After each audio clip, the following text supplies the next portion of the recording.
কবর কিন্তু নির্দিষ্ট কোনো বয়সে যায় না বাপ।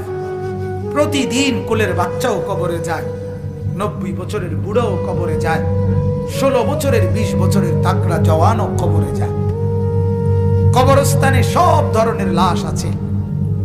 এজন্য কবর ডেকে বলে, ও আল্লাহর বান্দা, আমি পোকামাকড়ের ঘর। সেই ব্যক্তি যে একটা মশারি ছাড়া, একটা সামান্য মশার কামড় সহ্য করতে পারো না, একটা মশা কানের কাছ দিয়ে গেলে তোমার ঘুম ভাঙ্গা যায়, মশারি টাঙ্গাও, কয়েল জ্বালাও, অ্যারোসল লাগাও, এত কিছু করে তুমি মশার একটা আওয়াজ থেকে, কামড় থেকে বাঁচতে চাও। হায় আল্লাহর বান্দা, তো বছরের পর বছর, শত শত বছর কবরের মধ্যে এই পোকামাকড়ের ঘরে কেমনে থাকবে?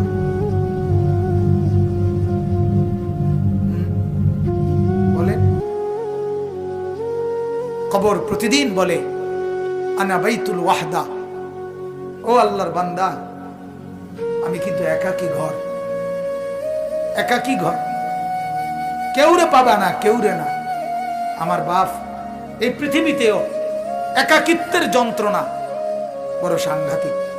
আপনার ঘরে যদি লক্ষ কোটি টাকারও মাল সামানা থাকে, খাদ্য খাবার, ফল ফলাদি সব আছে, সব আছে, শুধু স্ত্রী নাই, মা নাই, বাপ নাই, ছেলে নাই, মেয়ে নাই, কেউ নাই, আপনি শুধু একা, খোদার কসম এই একাকিত্বের যন্ত্রণায় ঘরের সব কিছু না, সারা দুনিয়াটাই আপনার কাছে বিষাদ মনে হবে।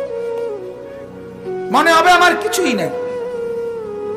গত বছর আপনারা অনেকে শুনছেন হয়তো, এক ভদ্রলোক, ঢাকার শিল্পপতি, কোটি কোটি টাকার মালিক, গার্মেন্টস মেল ফ্যাক্টরির মালিক, ওই ভদ্রলোক একাকিত্বের কারণে, স্ত্রী নাই, ছেলে নাই, মেয়ে নাই, বিবিও দূরে সরে গেছে, ইউরোপ থাকে, ছেলেও থাকে বাহিরে, মেয়েও থাকে বাহিরে, একটা লোক নাই ফ্যামিলিতে।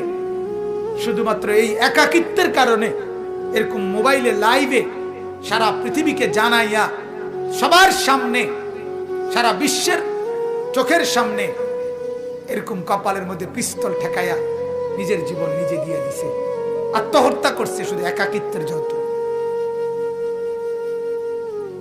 এজন্য কবর ডাক দিয়ে বলে, আনা বাইতুল ওয়াহদা, আমি একাকী ঘর, কাউকে পাবা না।